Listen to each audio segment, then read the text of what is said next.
देश की आर्थिक राजधानी मुंबई में भारी बारिश के चलते तबाही का मंजर देखने को मिल रहा है, जिस कारण जनजीवन पूरी तरह से अस्त व्यस्त हो चुका है। वहीं भारी बारिश के चलते चेंबूर में एक दीवार ढहने से 17 लोगों की जान चली गई, जिस पर प्रधानमंत्री और राष्ट्रपति ने भी दुख जताया।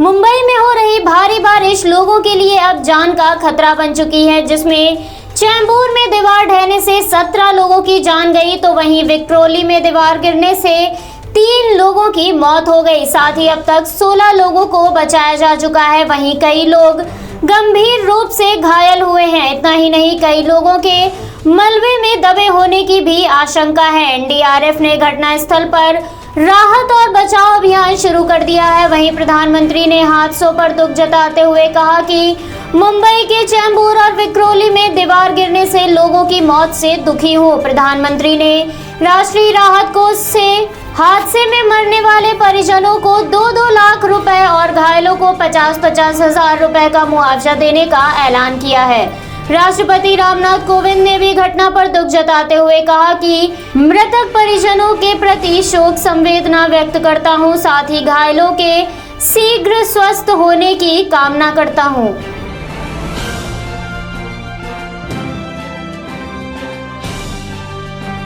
कांग्रेस पार्टी में बड़े फेरबदल के लगातार कयास लगाए जा रहे हैं। इस बीच ही संसद के मॉनसून सत्र से पहले कांग्रेस पार्टी के लोकसभा सांसदों की बैठक बुलाई गई है, जिसे कांग्रेस संसदीय दल की अध्यक्ष सोनिया गांधी वीडियो कॉन्फ्रेंसिंग के जरिए संबोधित करेंगी।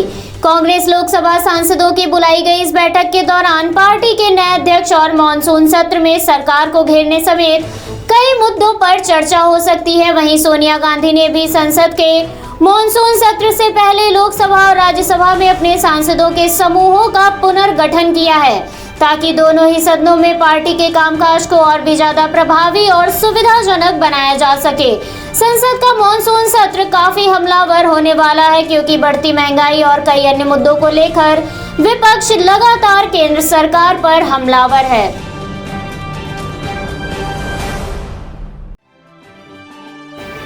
भाजपा कर्नाटक में मुख्यमंत्री बीएस येदियुरप्पा को इस्तीफे पर तैयार करने के बाद अब भाजपा अन्य 5 राज्यों पर अपनी निगाहें लगाए हुए बैठी है, जिनमें सबसे ऊपर हरियाणा, मध्य प्रदेश और त्रिपुरा का नाम शामिल है, जहां के समीकरण दुरुस्त करने के लिए भाजपा नेतृत्व में जुटी हुई है। भाजपा लगातार पार्टी शासित हरियाणा, मध्य प्रदेश और त्रिपुरा में समय रहते संगठन और सरकार को मजबूत करने के लिए अहम बदलाव करने पर मंथन कर रही है। अगस्त महीने तक इन राज्यों में बड़ा बदलाव होने का अंदाजा लगाया जा रहा है। इन 3 राज्यों के अलावा राजस्थान और हरियाणा को लेकर भी काफी माथापच्ची की जा रही है, जिसके चलते ही शुक्रवार को हरियाणा, मध्य प्रदेश और त्रिपुरा के मुख्यमंत्री भी बुलाए गए थे। इन्होंने प्रधानमंत्री नरेंद्र मोदी से मुलाकात की थी। वहीं मध्य प्रदेश के मुख्यमंत्री शिवराज सिंह चौहान ने भाजपा अध्यक्ष जेपी नड्डा से मुलाकात की थी।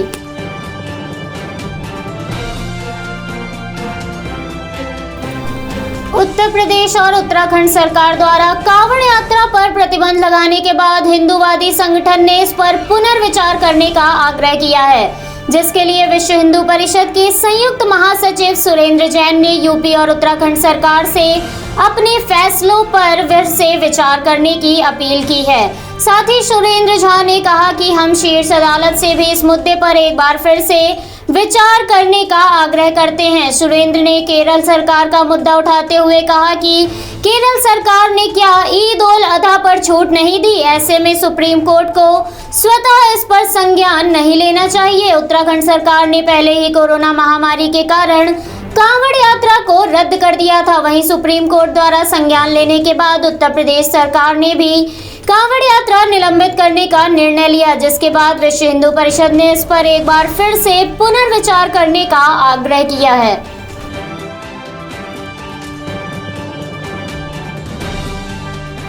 पंजाब कांग्रेस में लगातार मतभेद जारी है। राजनीतिक गलियारों में नवजोत सिंह सिद्धू की सक्रियता से हलचल तेज हो गई है। सूत्रों के हवाले से आई खबर के अनुसार सिद्धू ने बीते दिन पंजाब के 30 विधायकों और मंत्रियों से मुलाकात की, जहां से मंत्रियों और विधायकों के साथ सिद्धू के लंच करते हुए तस्वीरें भी सामने आई हैं। पंजाब में कांग्रेस के बीच जारी मतभेद अभी सुलझा नहीं है, तो वहीं सिद्धू की सक्रियता को देखकर माना जा रहा है कि जल्द ही सिद्धू को पंजाब कांग्रेस की कमान मिल जाएगी। वहीं सिद्धू के पंजाब के 30 विधायकों और मंत्रियों से मुलाकात करने के बाद ये हलचल और भी तेज हो गई है। इससे पहले भी सिद्धू ने पंचकुला में मौजूदा कांग्रेस प्रदेश अध्यक्ष सुनील जाखड़ से भी मुलाकात की थी, जहां एक ओर सिद्धू ने विधायक और मंत्रियों से मुलाकात की, तो वहीं दूसरी ओर सिद्धू के खिलाफ कैप्टन अमरिंदर सिंह के स्वर धीमे पड़ते नजर आ रहे हैं, जिसके चलते ही कैप्टन ने राज्यसभा सांसद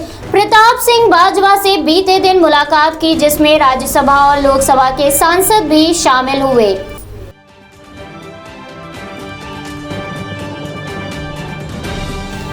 राजस्थान में कंप्यूटर शिक्षकों की भर्ती संविदा पर करने के खिलाफ आंदोलनरत युवा लगातार प्रदर्शन करने में जुटे हुए हैं। जिस बीच ही उन्होंने प्रियंका गांधी के यूपी दौरे में भी उनसे मुलाकात करने के लिए अड़े रहे, जिसके लिए आंदोलनरत युवाओं ने कांग्रेस मुख्यालय के बाहर भीड़ जमा कर दी, जिसके बाद मुख्यालय के भीतर पार्टी कार्यकर्ताओं ने उन्हें दौड़ा दौड़ा कर पीटा।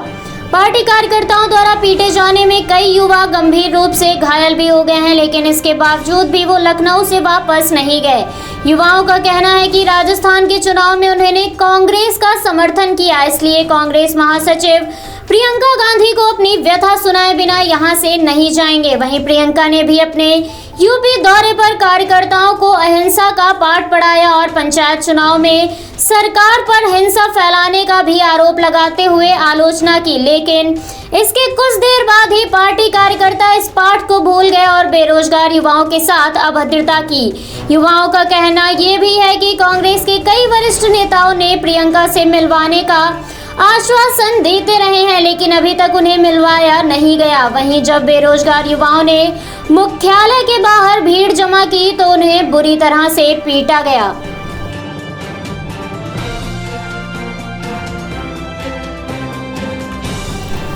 संसद के मॉनसून सत्र से पहले सर्वदलीय बैठक बुलाई गई, जिसको प्रधानमंत्री नरेंद्र मोदी ने संबोधित किया। साथ ही बैठक में हिस्सा लेने के लिए केंद्रीय मंत्री राजनाथ सिंह भी संसद भवन पहुंचे। इसके साथ ही भाजपा सांसद पीयूष गोयल समेत कई विपक्षी दलों के नेता ने भी बैठक में हिस्सा लिया। सर्वदलीय बैठक के लिए केंद्रीय संसदीय कार्य मंत्री प्रहलाद जोशी की ओर से सभी दलों को इस बैठक के लिए आमंत्रित किया गया था। वहीं इस बैठक में सत्ता पक्ष ने विपक्ष से मॉनसून सत्र को सुचारू रूप से चलाने के लिए अपील की। संसद का मॉनसून सत्र 19 जुलाई से शुरू होकर 13 अगस्त तक चलेगा। वहीं संसद के सत्र से पहले सर्वदलीय बैठक बुलाने की परंपरा है। वहीं दूसरी लहर के बाद ये संसद का पहला सत्र होने जा रहा है, जिसमें जोरदार हंगामा होने की भी आशंका है, जिसमें विपक्षी पार्टियां भाजपा सरकार को पेट्रोल डीजल के बढ़ते दाम, कोरोना महामारी और वैक्सीन की किल्लत समेत विदेश नीति, राफेल डील समेत कई अन्य मुद्दों को लेकर घेर सकती है।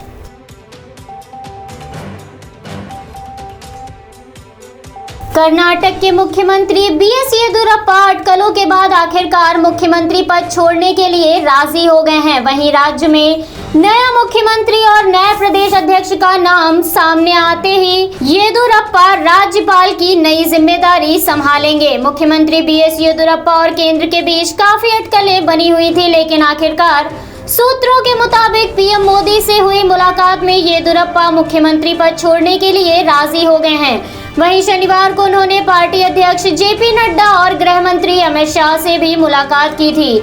येदियुरप्पा के मुख्यमंत्री पद छोड़ने के लिए राजी होने के बाद राज्य में नई सरकार और उनके पुत्रों को राज्य और केंद्र सरकार में जगह देने पर मंथन चल रहा है, जिस पर अंतिम योजना बनते ही उनके इस्तीफे की घोषणा कर दी जाएगी।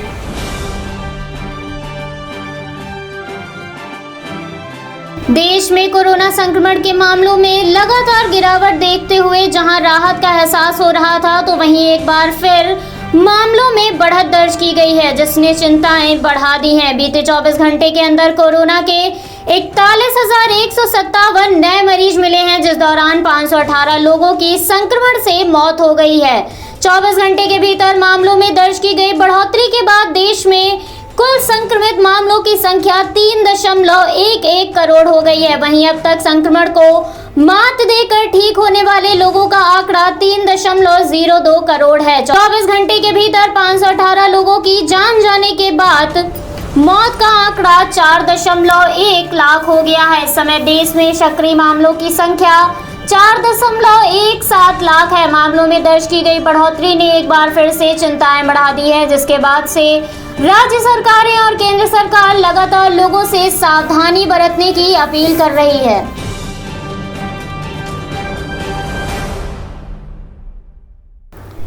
ब्रिटेन में एक बार फिर से कोरोना महामारी के हालात बेकाबू होते नजर आ रहे हैं, जिसके चलते ही जनवरी के बाद पहली बार कोरोना के 50,000 से अधिक मामले सामने आए हैं। ब्रिटेन में एक बार फिर कोरोना महामारी बेकाबू हो चली है, जिसके चलते ही ब्रिटेन के स्वास्थ्य मंत्रालय ने बताया कि 24 घंटे में जनवरी के बाद पहली बार 51,870 नए मरीज मिले हैं। वहीं एक सप्ताह के अंदर संक्रमण के मामलों में 45% की बढ़ोतरी दर्ज की गई है। इतना ही नहीं, मौत के आंकड़ों में भी 2/3 की बढ़त देखी गई है, जिसके बाद ब्रिटेन के सॉलिसिटर जनरल ने चेतावनी देते हुए कहा है कि संक्रमण जितनी तेजी से फैल रहा है, उसे देखते हुए देश में एक बार फिर से लॉकडाउन की स्थिति बन सकती है।